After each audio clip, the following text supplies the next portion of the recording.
Hello दोस्तों, नमस्कार, आदाब, सत श्री अकाल। स्वागत है आपका हमारे चैनल में। आज हमारे साथ हैं एक बहुत ही इंस्पायरिंग पर्सनैलिटी, ऑथर, राइटर, शायर एंड फिलैंथ्रोपिस्ट श्री प्रेम सिंह ढींगरा जी। आज हम जिनकी लाइफ के बारे में सीखेंगे, उनकी लाइफ किस तरीके से रही है, किस तरीके से उनकी लाइफ में अप डाउन आए हैं और किस तरीके से उन्होंने अपनी लाइफ को इतनी खूबसूरत तरीके से जिया है। तो होप हमारे व्यूअर को उनकी लाइफ के बारे में ये चीज़ें देख के बहुत कुछ सीखने को मिलेगा। तो चलिए आज ही हम बात करते हैं श्री प्रेम सिंह ढींगरा जी से। नमस्कार सर। नमस्कार सर, तो सबसे पहले आप बताइए कि आपकी जो स्टार्टिंग हुई है, आपका बचपन रहा है, आपकी जो एजुकेशन रही है वो किस तरीके से रही है, कैसे आपने अपनी लाइफ को जिया है, किस तरीके से आपके बचपन गुजरा है, किस तरीके से आपने किया है सारी चीज़ें। मुझे सबसे पहले तो इस बात की खुशी है कि आपने हमारे लिए इतना टाइम निकाला और मुझे आप अपने जो हमारे व्यूअर्स हैं, अब पिछले कोई 4 सालों से मैं लगातार मीडिया पर काफ़ी ज़्यादा वो हो रहा हूँ, एक्टिव हूँ। मैं फेसबुक पर भी हूँ, इंस्टाग्राम पर भी हूँ और यूट्यूब पर भी हूँ। रेगुलर आ रहे हैं, लोगों की तारीफ़ें भी मिल रही हैं। आपने लेकिन टाइम निकाला, मुझे बड़ा अच्छा लगा है। मैं आपका धन्यवाद करता हूँ। आप पूछिए, क्या क्वेश्चन है आपका?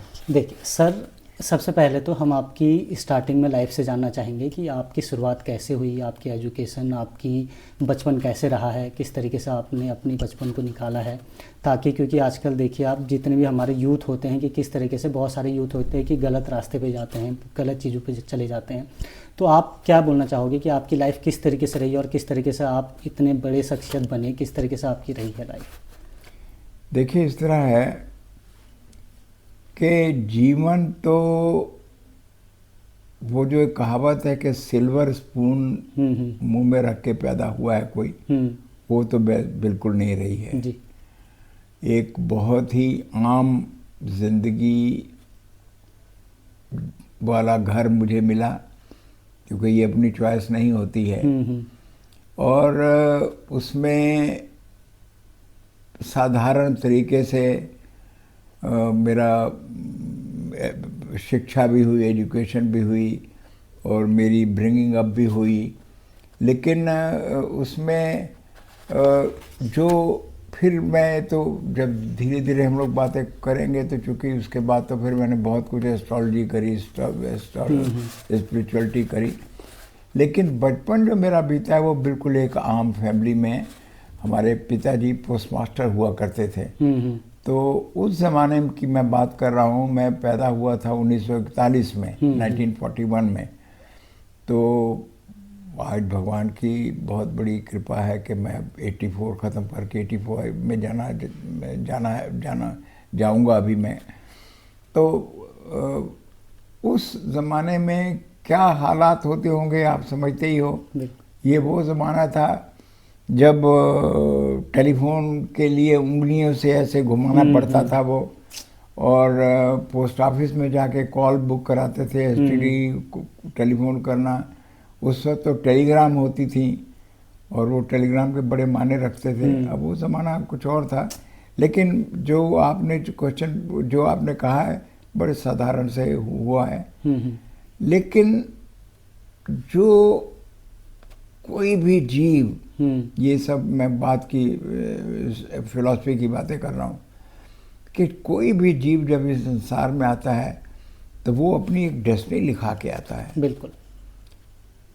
उस डेस्टिनी के अनुसार वो व्यक्ति, उसने जो कुछ करना होता है, जो डिवाइन ने उससे करवाना है, वो उसी तरह की चीज़ें वो बचपन से ही सीखता चला आता है।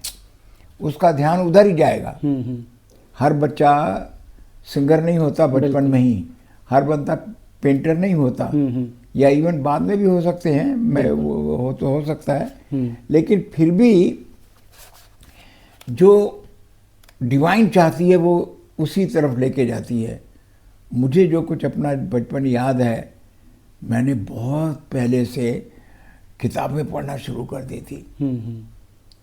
उस ज़माने में भी जो प्रेमचंद की कहानियाँ, और स्कूलों में भी हमें कई वो पुस्तकें मिलती थी, उनको पढ़ता था।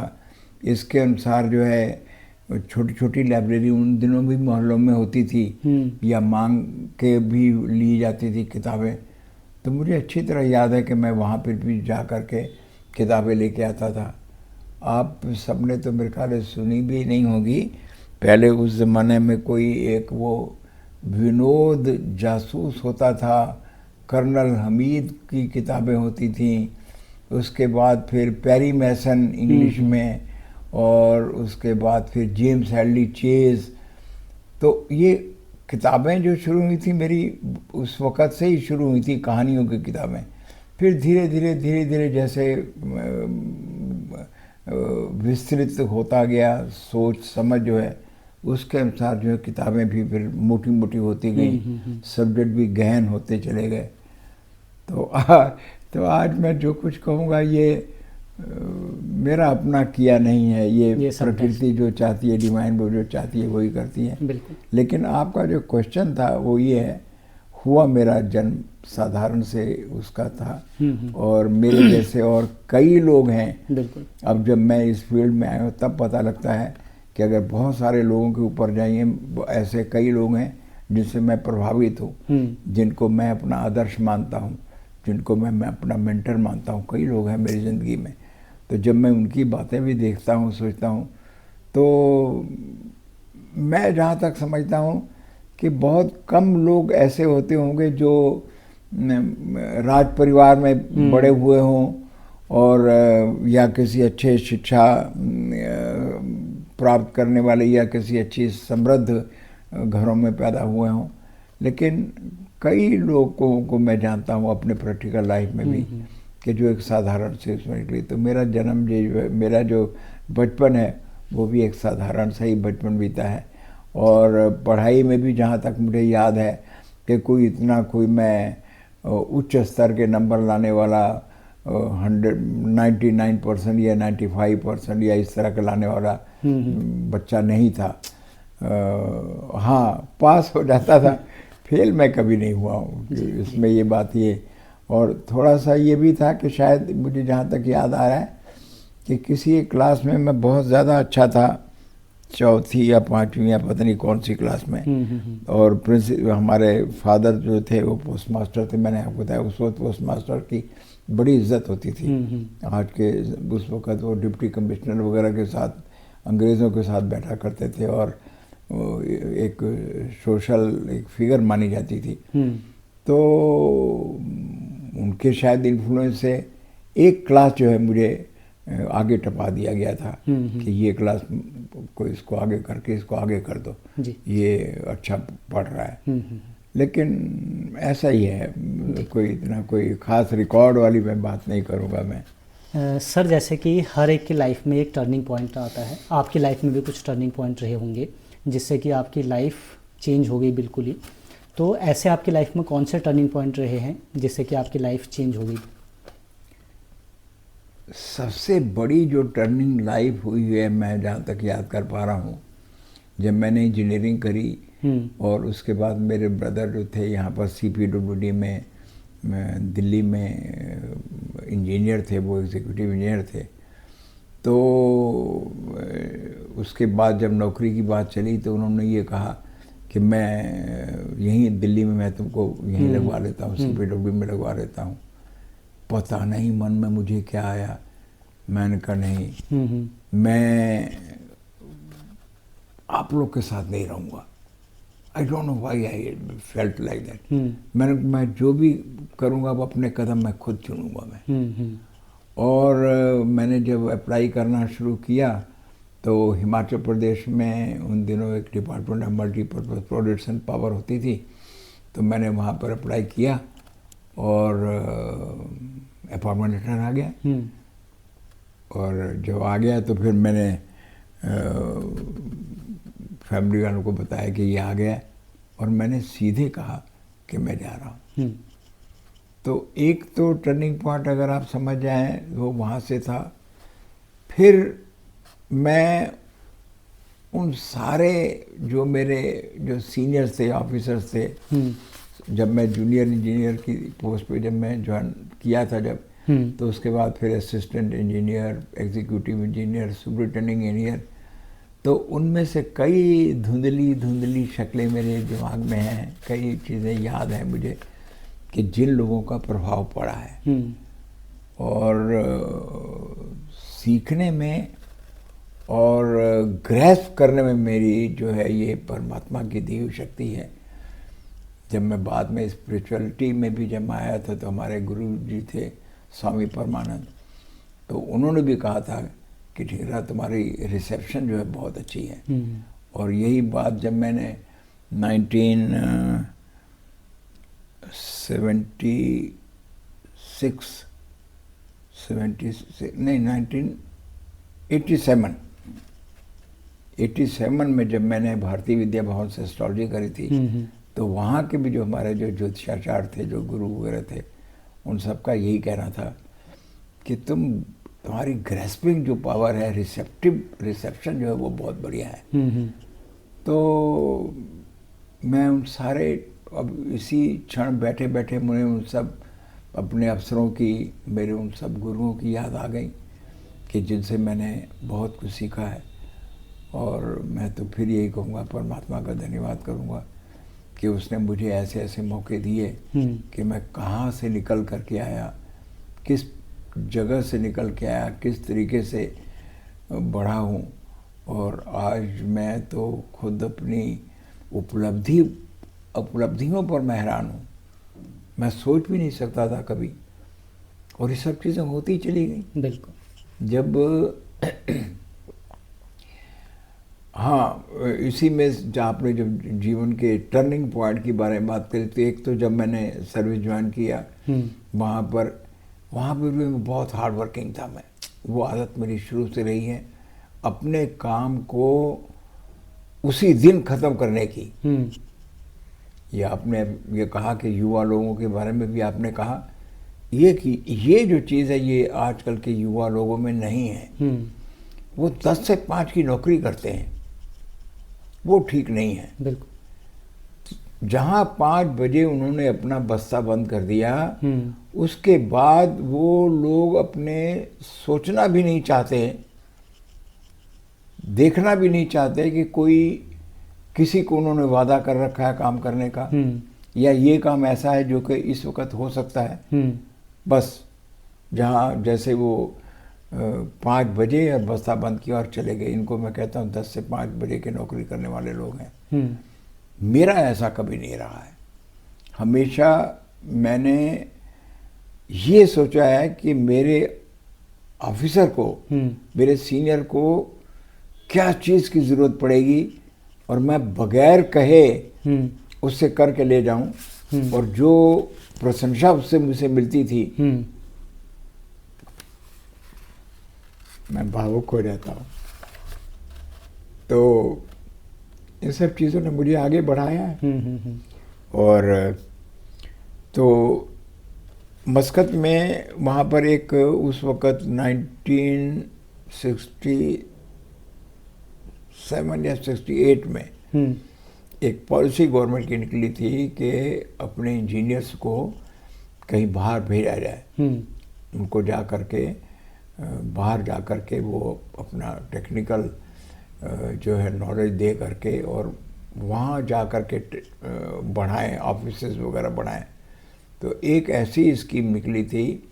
वो उस स्कीम में जब मुझे पता लगा, और चूँकि मैं सुपरिटेंडेंट इंजीनियर के दफ्तर में काम कर रहा था, तो वहाँ जो उनके जो सेक्रेटरी थे उन्होंने मुझे कहा कि ढींगरा ऐसे ऐसे एक ये स्कीम आई हुई है, तुम अप्लाई करो। तो मैंने कहा मैं कहाँ से जा पाऊँगा, विदेशों के नाम को, पर मेरी तकदीर में लिखा है नहीं। कहता तुम अप्लाई करो। और वो अप्लाई कर दिया, मेरा सिलेक्शन हो गया, और मैं फिर मस्कत चला गया। और मस्कत जा कर के जो टर्निंग पॉइंट है, वो एक टर्निंग पॉइंट ज़रूर था लाइफ का। तो ये फिर मैं वही बात वहीं लेके जाऊँगा कि जो कुछ डिवाइन चाहती है आपसे उसी तरीके से ही करवाती है वो। मेहनत तो हर आदमी करता है। कई लोग कहते हैं कि जी इसने बड़ी मेहनत की।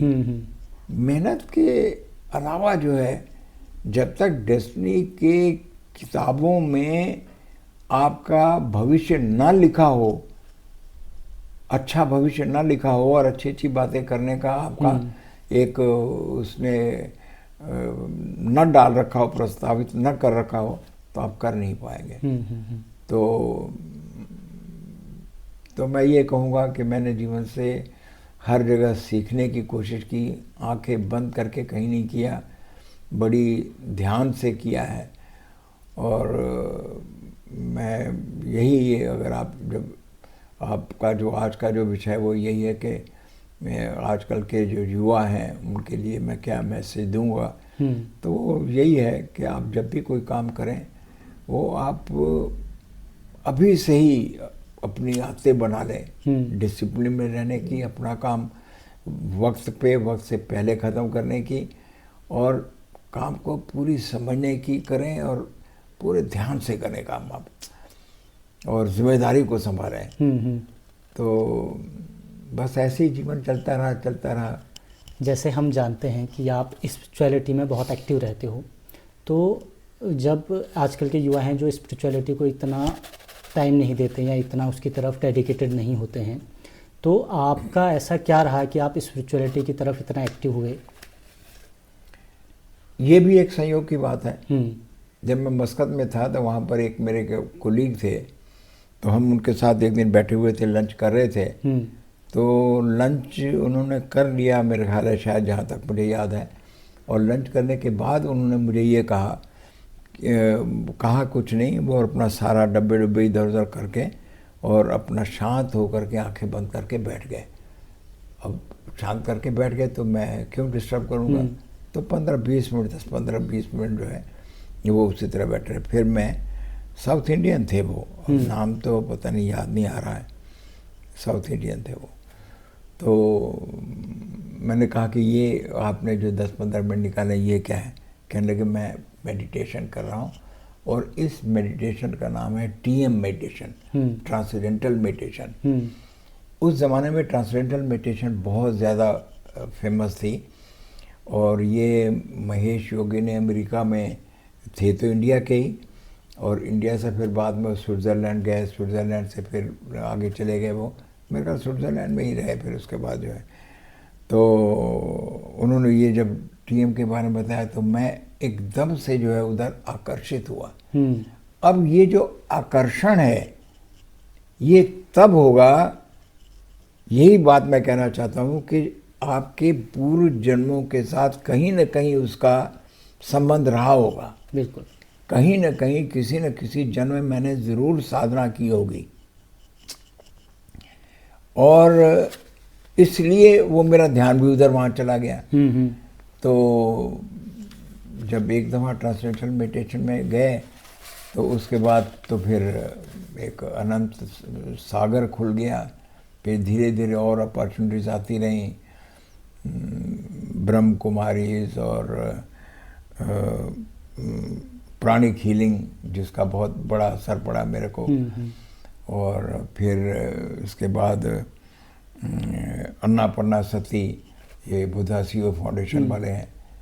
तो ये सब धीरे धीरे मेरी जो अंदर की समझ है, सोच है, वो अपने आप निखरती चली गई। बल आता गया, एक कॉन्फिडेंस आता गया, जो शुरू में मैं, जैसे बचपन में मुझे याद है, सेल्फ कॉन्फिडेंस नहीं था, इन्फीरियरिटी कॉम्प्लेक्स थी। वो धीरे धीरे वो इन्फीरियरिटी कॉम्प्लेक्स अपने आप जो है वो कॉन्फिडेंस में बदलती चली गई। मुझे कई दफ़ा कई लोग मिलते हैं, कई संत वगैरह भी मिलते हैं, बड़े ऊंचे पहुँचे होते हैं, और वो कई दफ़ा मुझसे पूछते हैं कि कोई प्रश्न करिए। बिलीव करिए, इसमें कोई मैं अहंकार की बात नहीं कह रहा हूँ, न मुझे इस बात का कोई दम है, लेकिन मैंने बहुत दफ़ा ये जवाब दिया है कि मेरे पास कोई प्रश्न नहीं है।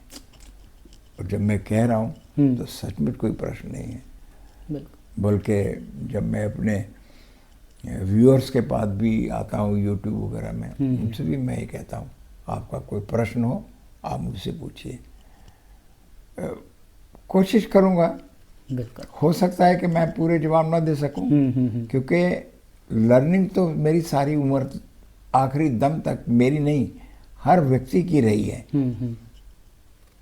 कई साइंटिस्ट ऐसे हो गए जिन्होंने कोई एक आविष्कार किया, उसके बाद दूसरे भी किए, तीसरे भी किए, कई ऐसे हैं। तो ये तो लर्निंग तो सारी उम्र तक लगी रहेगी। चलिए तो कभी आगे इन फ्यूचर में हम इसके ऊपर भी पॉडकास्ट करेंगे, स्पिरिचुअलिटी और आपके मेडिटेशन के ऊपर, क्योंकि आपकी बहुत अच्छी नॉलेज है इसके ऊपर। तो हम चाहेंगे कि दर्शक भी इसके बारे में जानें और इसके तरफ को आकर्षित हों। तो आपसे मेरा नेक्स्ट क्वेश्चन है कि हर किसी की लाइफ में डिफ़िकल्ट पॉइंट आते हैं, आपकी लाइफ में भी आए होंगे। तो डिफ़िकल्ट टाइम में आपका सबसे बड़ा सपोर्ट सिस्टम क्या रहा है? गॉड, फैमिली या फिर आपका खुद की विल पावर? देखिए, ये एक कंबाइंड एक इसका आंसर है। धीरे धीरे जीवन ने जो कुछ सिखाया है, पहली बात तो आपके दिमाग में ये आनी चाहिए कि ये टाइम मुझे बुरा टाइम या जो भी है, पहली बात तो अगर मैं किसी और फिलॉसफी पे जाऊं तो मैं ये कहूँगा कि अच्छा बुरा टाइम होता ही नहीं है। जो कुछ हो रहा है ये सब एक्शन है, ये सब कुछ कर्म है। तो कर्म ही है। वो आसान भी होगा, डिफिकल्ट भी होगा, बुरा भी होगा, अच्छा भी होगा, वो हम जैसी सोच है हमारी, वो अलग सी बात है। लेकिन जब कभी, क्योंकि जब उन हालातों में था जब मैं धीरे धीरे मैं अपनी मेरी कॉन्फिडेंस मेरा जब धीरे धीरे ग्रो अप हो रहा था, तो उस वक़्त सबसे पहले जो एक ही ख्याल आता था वो ये है इम्पोर्टेंट ख्याल कि मुझे ही अब अपने आप को बचाना है, मुझे निकलना है इससे। तुम नहीं उठोगे, तुम नहीं निकलोगे तो तुम इस समस्या को दूर नहीं कर पाओगे। करना तुमने ही है। बिल्कुल। मैं ऐसी कई इस तरह की भी स्थितियों में हुआ है जहाँ मुझे ये लगा है कि अब जीवन खत्म हो गया है, एकदम से लगा। और तब भी जो है मैं उठ खड़ा हुआ कि नहीं, उठ प्रेम, उठ। ये जो है ये भी वो करवाने वाला वो है। और मैंने कहा ना कि ये कंबाइंड एक है। सबसे पहली ये दूसरी बात क्या, पहली बात ये है कि आपको भगवान पर विश्वास होना चाहिए, अपने भाग्य पर विश्वास होना चाहिए। आप जैसा सोचोगे कि यस मेरा भाग्य अच्छा है, अच्छा ये अब पॉजिटिव थिंकिंग और नेगेटिव थिंकिंग वाली बात में आ जाएगी, लेकिन आपका फिर प्रेफरेंस में निकल जाऊंगा। तो ये जो बात जो आप जो कह रहे हैं, ये मैं कहूँगा कि आपको अपने आप के ऊपर विश्वास करना चाहिए किसी भी मुसीबत से निकलने के लिए, किसी भी समस्या से। और ये सोच के चलना चाहिए कि हर समस्या का हल है। बिल्कुल। ऐसी कोई भी समस्या नहीं है कि जिसका कोई हल ना हो। और जैसा हल आप चाहते हैं वैसा ही हल निकलेगा। ये आपकी अपनी सोच और आपके अपने एफर्ट के ऊपर है ये। और भगवान पर विश्वास करिए। मेरे जो एक शायद चौथी किताब है मैंने जो लिखी है वो है power of the prayer, doorway to the divine. वो मैं चाहूँगा कि मेरे जो व्यूअर्स हैं, दर्शक हैं, वो उसको ज़रूर, और भी हैं सारी अच्छी किताबें हैं। मेरी पहली किताब थी how to be happy with the people, दूसरी किताब थी my mind my enemy, how to make it friend, तीसरी थी जर्नी टू परफेक्शन, और चौथी किताब थी power of prayer, the doorway to the divine. और जो पांचवी किताब है जो ज़्यादा पॉपुलर अब हो रही है वो है नो योर वाइफ। तो इसके बारे में एक छोटी सी इंटरेस्टिंग बीच में मैं अलग से सेपरेट ले लेता हूँ। जो जब मैंने इसका किताब का नाम रखा था, ओरिजिनली मैंने नाम रखा था इस किताब का, इसका रखा था मैंने why women fight with their husbands. तो हमारे एक मेंटर हैं, हमारे बहुत बड़े आदर्श हैं, पद्मश्री डॉक्टर D.R. कार्तिकेयन। तो उन्होंने कहा ढींगरा ये बड़ा बड़ा हार्श टाइटल है। तो फिर मैंने उसको बदल करके know your wife secret to the happy married life रखा था। तो भगवान पे जो प्रेयर वाली मैंने किताब जो लिखी है उस पे भी मैंने ये लिखा है कि सबसे ज़्यादा आपके जो इफ़ेक्टिव है और रियल माने में अगर देखा जाए तो ये सब जो है माला जपो और वहाँ जा कर के यहाँ दिया चढ़ाओ, वहाँ ये करो, ये सब जो हैं होते होंगे। किसी एक के हो सकता है कि सिद्ध हो गया हो तो उससे वो बन गई हो, लेकिन जो प्रेयर है वो आपके अपने मन के अंदर है, वो सीधे भगवान से जुड़ी हुई है। जब आपको तकलीफ कोई होती है, जब आपको कोई दुख होता है तो आप हे भगवान करते हो, वाहिगुरु करते हो, अल्लाह करते हो, ओ गॉड करते हो, वही निकलता है। आप देखिए जब भी कभी किसी के ऊपर मुसीबत आती है वो हमेशा वही आवाज़ आती है। तो जो प्रेयर है मैं समझता हूँ कि वो आप भगवान के साथ एक दफ़ा आपको समझ में आ जानी चाहिए कि भगवान से जुड़ना कैसे है। एक अलग सब्जेक्ट है, जब आप मेरी किताब पढ़ेंगे तो तब आप उसमें बहुत सारी 200 पन्नों की किताब है और इतने सारे चैप्टर्स हैं, 20-20, 21-21, 22 चैप्टर मैंने लिखे हैं किताबों में। तो जब आप उसको पढ़ेंगे किसी किताब को, और मैंने अपनी किताब में भी ये लिखा है कि मेरी किताब जो है कोई कहानी नहीं है। आप कहानी की तरह मत पढ़िए, एक एक पैराग्राफ को जहाँ पर भी आपको कोई चीज़ समझने वाली आ रही है वहाँ रुकिए, पॉज करिए, समझिए, दिमाग में डालिए कि मैं क्या आपसे कहना चाहता हूँ।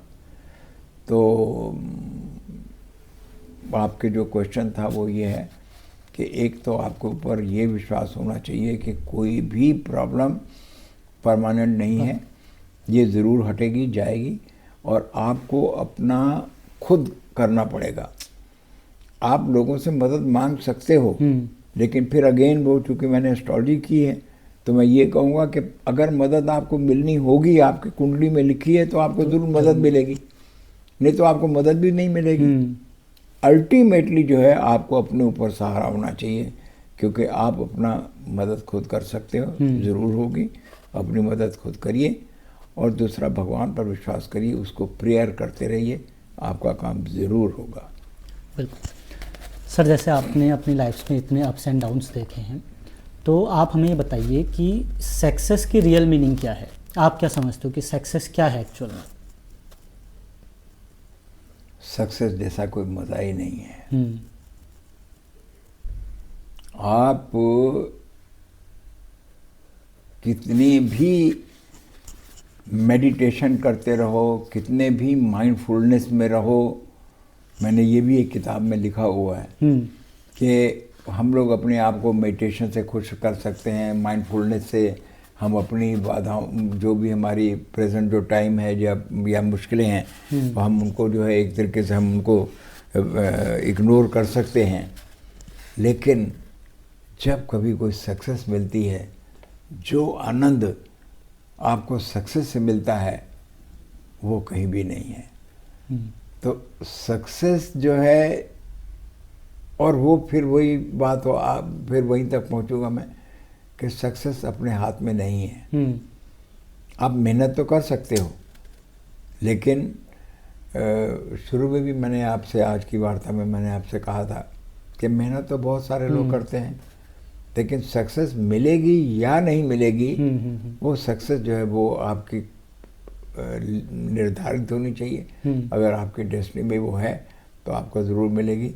और सक्सेस वही है, बड़ा सीधा सा आंसर है, इसमें कोई इसको ना ब्यूटीफाई करने की ज़रूरत है, ना एक्सपेंड करने की ज़रूरत है। आप कोई भी काम करें और वो काम आपका ठीक हो जाए। आपके यहाँ कोई नलका टप टप टप टप कर रहा है, वो नलके का टप टप अगर आप बंद कर दें, आपको उससे खुशी हो जाएगी, ये काम हो गया। बिल्कुल।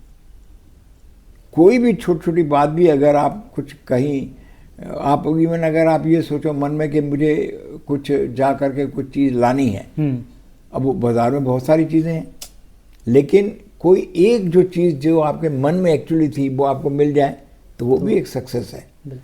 तो सक्सेस अब पाने का जो तरीका है वो तो फिर एक सब्जेक्ट है, ये अलग से है सब्जेक्ट है, और वो जो है वो मेडिटेशन से पॉसिबल है। वो आपका जो है आप मैनिफेस्टेशन, उसमें एक वर्ड आता है मेडिटेशन में, मैनिफेस्टेशन, कि आपके मन में जो है वो मैनिफेस्ट कैसे हो, तो आप अपनी सक्सेस जो है वो भी आप जो मैनिफेस्ट कर सकते हैं। अब कुछ और आपका ऐसा कोई क्वेश्चन होगा तो मैं आपको उसका भी जवाब दूंगा। इसके ऊपर हम एक सेपरेटली पॉडकास्ट कर लेंगे। ज़रूर। तो सर मेरा अगला क्वेश्चन है कि आप सोशल वर्क में सबसे आगे रहते हो, सोशल वर्क, आप बहुत सोशल वर्क करते हो, तो सोशल वर्क क्यों ज़रूरी है हर एक ह्यूमन बीइंग के लिए, क्यों करना चाहिए सोशल वर्क? तो आपको जीवन में सब कुछ जो मिल रहा है, एक तो आप खुद कर रहे हो, लेकिन इसके बाहर भी आपको कई चीज़ें मिल रही हैं, बैठे बिठाई मिल रही हैं। वो कौन कर रहा है? बिल्कुल, वो कौन कर रहा है? कोई और लोग हैं ना करने वाले। बिल्कुल। तो वो कर रहे हैं ना, तो जब वो कर रहे हैं तो आप तक पहुंच रही हैं वो चीज़ें। तो ये तो सोशल वर्क अगर आप नहीं करेंगे, मैंने आपको जैसा बताया कि मैं बहुत ज़्यादा एक्टिव हूँ फेसबुक के ऊपर भी जो है, और मैंने उनमें कई जगह पर मैंने ये चीज़ को लिखा हुआ है कि अपने लिए तो सारे ही करते हैं, कि जी मैंने बच्चों को पढ़ा दिया, मैंने उनको सबको मकान दे दिए, तुमने किसी और के लिए क्या किया है? मैंने एक जगह तो इतना तक भी लिखा है, लोगों को, कई लोग मतलब उससे उनको झटका सा लगता है कि ये ऐसी बातें क्यों लिख देता है, लेकिन मैंने लिखा है एक जगह जो है कि अगर आपने सब कुछ अपने लिए ही किया है तो आपकी औकात, आपकी हैसियत कुछ नहीं है। आदमी को किसी की हैसियत या औकात से जानना हो तो वो ये देखो कि उसने दूसरों के लिए क्या किया है।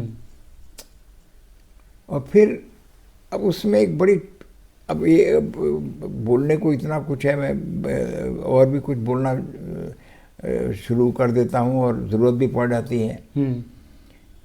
यहाँ से मैं उन आदमी क्या, मैं हर एक की बात कह रहा हूँ, जो भी यहाँ पर इंसान आया है यहाँ पर कुछ ना कुछ ज़रूर कमाई करेगा। इवन जो एक बुढ़िया सड़क के किनारे बैठी हुई है, उसकी गद्दी के नीचे जब वो वहीं पर लुढ़क जाए, मान लो मर गई, और हुआ ही ऐसा कि उसकी गद्दी के नीचे भी आपको नोटों की गड्डियाँ मिलेंगी जो रखी हुई हैं उसने। तो हर आदमी कमाई करता है। कमाने के बाद कोई भी व्यक्ति ऐसा नहीं है कि जो यहाँ का एक भी पाउंड, डॉलर, रुपया या कोई भी सिक्का यहाँ से ऊपर ले जाए या मरने के बाद अपने साथ ले जाए। कोई भी व्यक्ति ऐसा नहीं है। तो क्यों नहीं अच्छे कामों में लगाओ, क्यों नहीं अच्छे उसमें जाओ। और आपने एक बार पूछा भी था कि इन सब चीज़ों का कहाँ से असर पड़ा है। तो हमने देखा है, जब हम सुनते हैं किसी सभाओं में जाते हैं, लोग देखते हैं कि लोगों ने, किसी ने स्कूल बनवा रखे हैं, किसी ने कोई फ्री डायलिसिस सेंटर बना रखे हैं, किसी ने कुछ कर रखा है। तो और मैंने पहले भी बताया कि मेरे जो रिसेप्टिव जो मेरी नेचर है वो बड़ी वो है कि मैं अच्छी चीज़ों को बहुत अच्छी तरह पकड़ लेता हूँ। तो फिर जो है जब एक दफ़ा जब शुरू हो गई तो फिर मैं करता ही गया हूँ। और आज भी मैं रोटरी में 40 सालों से हूँ मैं, और 40 सालों में जितने भी डिस्ट्रिक्ट गवर्नर रहे हैं, जितने भी प्रेसिडेंट वगैरह रहे हैं, सबको ये पता है कि मुझे अगर किसी ने ये कहा है, मुझसे कहा है कि निगरा साहब ये एक प्रोजेक्ट है, मैंने सीधे उंगली उठाई है, मैंने कहा yes I will do that. तो बस ऐसे धीरे धीरे होता चला गया। तो ये सोशल काम तो करने चाहिए, इससे भी मन भी लगा रहेगा। और एक सबसे बड़ी बात ये कि जो आपको अंदर से जब खुशी मिलती है आपको, पर वो खुलना चाहिए वो दरवाज़ा आपके अंदर जो है। अब वो कैसे खुलेगा, हो सकता है कि मैंने अब आपको ऑलरेडी आंसर दे रखा है कि आपके हर आदमी नहीं दान दे सकता। जेब में लोग हाथ डालते हैं, हाथ खाली निकलता है। सिक्का उसी के हाथ से बाहर निकलेगा जिसके मन में हो और जिसकी डेस्टिनी में लिखा भी हो। हर आदमी दान नहीं दे सकता है। तो लेकिन खुशी बहुत मिलती है, ये मैं अपने अनुभव से ये कह सकता हूँ। तो इसलिए वो काम सारे करने चाहिए जिन कामों से हमको खुशी मिलती हो। बिल्कुल, जैसे आपने अभी हमें बताया कि आपकी अभी 5वीं बुक आ चुकी है, तो आप एक एज ए बिजनेसमैन होके आपने कैसे सोचा कि अभी अब हमें एज ए ऑथर आप कैसे कन्वर्ट हुए, कैसे आपने राइटिंग शुरू करी अपनी, क्या सोच के आपने राइटिंग शुरू करी, इसकी इंस्पिरेशन कहाँ से मिली आपको? ये मैं अगर देखूं तो मेरी जो बेसिक एजुकेशन, जब मैंने नौकरी में जब मैं पब्लिक वर्क्स डिपार्टमेंट में गया तो वहाँ हमको बहुत सारी रिपोर्ट्स वगैरह बनानी पड़ती थी। और वहाँ इंग्लिश मेरी वहाँ से बहुत अच्छी हुई, राइटिंग वर्क। और दूसरों के साथ मैंने एक बात, जैसे मैंने आपको बताया कि मैं जो आदर्श लोग हैं, जो जैसे फॉर एग्जांपल उस वक़्त मेरे एग्जीक्यूटिव इंजीनियर होते थे या सुपर इंजीनियर होते थे, उनके नोट्स आते थे, उनके लेटर्स आते थे, तो मैं उनको पढ़ता था ध्यान से और उसकी स्टाइल को देखता था, शब्दों को मैं देखता था। मुझे आज भी याद है कि कोई वर्ड, कोई ऐसा कितना कोई अच्छा वर्ड जो है कहीं नज़र आ जाए तो मैं उस वर्ड को इवन दिमाग के ऊपर क्रैम करने की कोशिश करता था कि बाद में मैं कहीं भूल न जाऊं। तो जब ये मुझे देखा कि मेरी लिखने की पावर है, लिखना अच्छा है, फिर इन द मीन टाइम जो मेरे कई साथी हैं जिनके साथ मैं सोशल कामों में काम कर रहा हूँ, तो उन्होंने फिर मुझे अपनी किताबें दी कि ढींगरा साहब ये मैं आपको अपनी किताब दे रहा हूँ। तो मैंने उनकी किताबों को देखा, तो मैंने पढ़ा, और मैंने आपको बताया बचपन से मुझे पढ़ने की बड़ी अच्छी आदत है। इतनी मोटी मोटी किताबें जो हैं मैं 3 दिन 4 दिन 5 दिन के अंदर अंदर ख़त्म कर लेता था।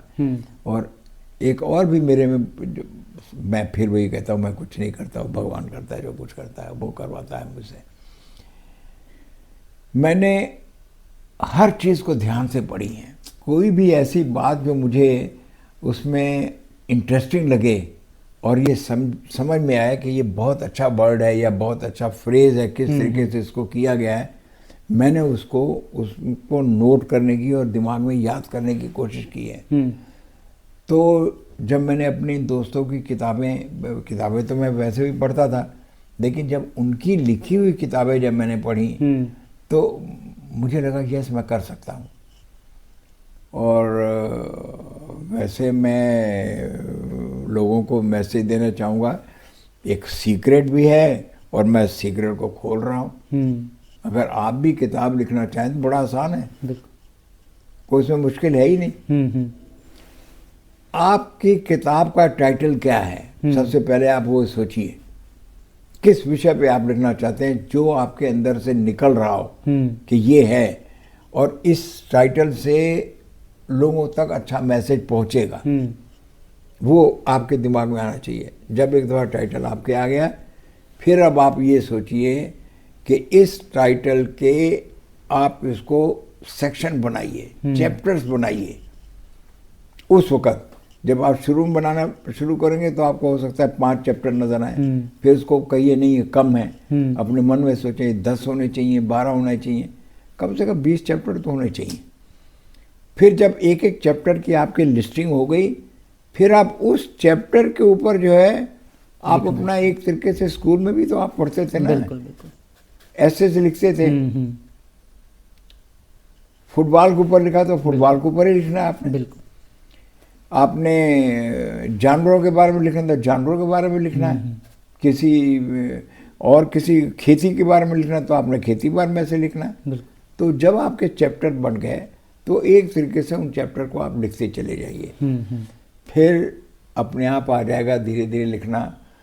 और मेरे साथ भी यही हुआ है कि जब भी मैं कोई किताब लिखता हूँ तो इस किताब को कम से कम नहीं होगा तो दर्जनों दफ़ा एक एक चैप्टर को मैंने फिर दोबारा पढ़ा, फिर दोबारा पढ़ा, और फिर वहाँ पर शब्द आता है यहाँ पे कॉमा होना चाहिए, कॉमा नहीं होगा तो जो रीडर है वो आगे बढ़ जाएगा, इसके साथ दूसरे की मीनिंग टच हो रही है, यहाँ कॉमा होना चाहिए, यहाँ पर ये सेंटेंस ये ठीक नहीं है, ये समझ में नहीं आ रहा है, या ये समझ से इस शब्द से रीडर अपने आप को रिलेट नहीं कर पाएगा। तो फिर मैंने उनमें चेंजेस भी डाले हैं। तो ये जब आप लिखना तो खैर एनीवे तो लिखना भी कोई इतनी कोई डिफ़िकल्ट चीज़ नहीं है, लेकिन ये कि धीरे धीरे करते करते, लेकिन ये है कि मैं खुद हैरान हूँ, मैं अपना फ़ैन हूँ मैं अपना। और मुझे कई दफ़ा लगता है, कई दफ़ा मुझसे पूछते भी हैं लोग, तो मैं हमेशा ही कहता हूँ मैं अपनी ज़िंदगी से बहुत ज़्यादा खुश हूँ, मैं अपना फ़ैन हूँ। मैं एक एक चीज़ को मैं देखता हूँ मैंने क्या किया है, और जब देखता हूँ तो उसको फिर हैरानी से देखता हूँ कि अरे ये मैंने लिखा हुआ है, ऐसे ऐसे मैंने गज़लें लिख रखी हैं। वो दूसरी बात है कि हम मशहूर ना हुए तो क्या हुआ है, लेकिन लिखा तो मैंने वही है जो मशहूर होने वाला है। बिल्कुल। होगा कभी ना कभी जो है। तो बस ऐसे ही लिखते चले गए और किताबें लिखती चली गई। अभी तो और हैं, अभी तो ये 5 हैं, इसके बाद एक शायरी वाली किताब मेरी आ रही है, इसके बाद 2-3 किताबें और हैं जिनको मैंने शुरुआत कर रखी है। अच्छा, अब ये मैंने नई एक आदत डाली है।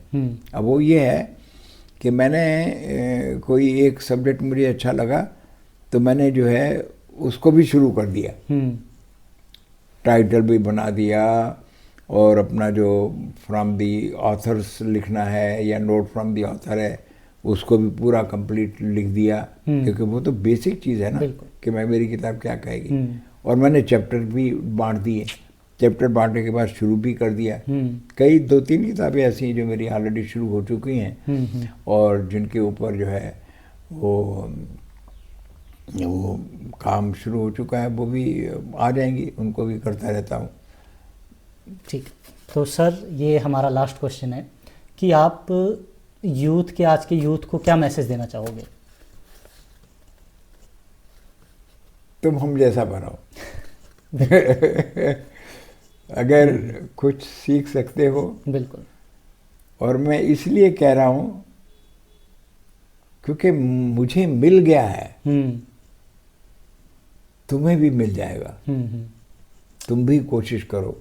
ये मेरे शब्द नहीं है, ये ओशो के शब्द हैं, लेकिन ये शब्द मुझे बहुत प्रभावित करते हैं और मैं इनको दोहराता भी हूँ कि मुझे मिल गया है, तुम्हें भी मिल जाएगा, तुम कोशिश करो। तो जो सेटिस्फैक्शन कोठियाँ बना करके, पैसे कमा करके और आप कैरियर बना करके, बच्चों को पढ़ा कर, वो सब ठीक है, वो भी सक्सेस हैं, वो देती हैं वो आपको खुशी। लेकिन जब आप दूसरों के लिए कुछ करोगे ना, वो जो खुशी आपको मिलती है, मैं समझता हूँ कि इसलिए आपको करना चाहिए। हाँ, मैं एक छोटी सी बात और बताना चाहूँगा कि जो मैंने सोशल काम किए हैं उन कामों में एक ये भी था कि मेरे अपने आप ही तकदीर मुझे डेस्टिनी वहाँ पर लेके आई। एक दिन डिस्ट्रिक्ट गवर्नर ने मुझे फ़ोन किया कि ढींगरा तुम कुछ डैम बनाने की बात कह रहे थे। तो वो डैम बनाने की बात इस तरह थी कि हमारे एक सुशील गुप्ता जी बेचारे गुजर गए और वो रोटेरियन थे, RI प्रेसिडेंट के लिए भी वो चुनाव उनका हो चुका था, इंटरनेशनल के प्रेसिडेंट, जो बहुत बड़ी बात बनना। तो मैंने उनकी पता था मुझे कि उन्होंने एक सुशील चेक डैम बनाया था कहीं पर, तो वो बात मेरे दिमाग में थी, तो मैंने जिक्र कर रखा होगा। तो उस डिस्ट्रिक्ट ने कहा कि ढींगरा तुमने वाटर चेक डैम की बात की थी, तो वो एक ऐसे ऐसे वाटर चेक डैम बन सकते हैं, तो उसमें कोई जो भी है लाखों का खर्चा था कि इतना खर्चा आएगा। मैंने कहा मैं एक नहीं मैं 2 बनाऊंगा जी। और मुझे इस बात की बड़ी खुशी है, मैं अपने यूथ लोगों से ये कहना चाहूँगा कि मैं उन लोगों को नहीं जानता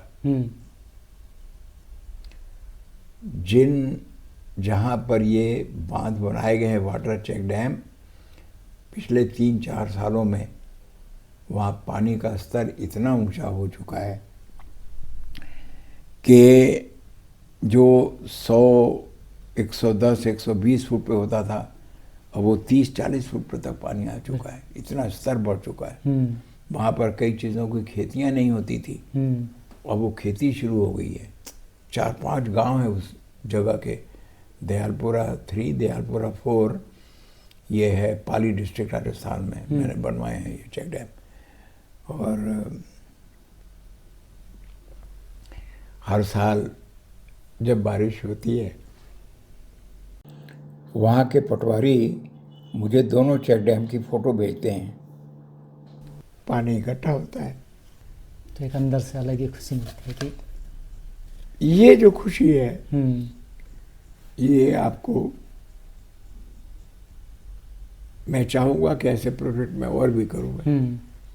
ये सोशल कामों से मिलती है आपको, बिल्कुल। दूसरों के लिए कुछ करो।